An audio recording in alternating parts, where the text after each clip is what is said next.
23 March શહીદ દિવસ નિમિત્તે વડોદરા શહેરની ખાનગી સંસ્થા દ્વારા સેવાકીય કાર્યક્રમ યોજવામાં આવ્યો હતો, જે અંતર્ગત આ કાળઝાળ ગરમીમાં નગરજનોને શરબતનું વિતરણ કરવામાં આવ્યું હતું। દેશના વીર શહીદ ભગતસિંહ, સુખદેવ અને રાજગુરુને અંગ્રેજ સલ્તનત દ્વારા ફાંસી આપવામાં આવી હતી।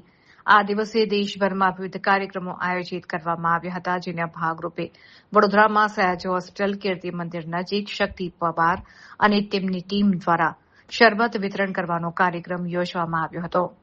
આ સંસ્થાના યુવાઓ દ્વારા છેલ્લા 14 વર્ષથી આજના દિવસે સેવાકીય કાર્યો કરવામાં આવે છે। આમ શહીદ દિન નિમિત્તે ખાનગી સંસ્થા દ્વારા આ સેવાકીય કાર્યક્રમ યોજવામાં આવ્યો।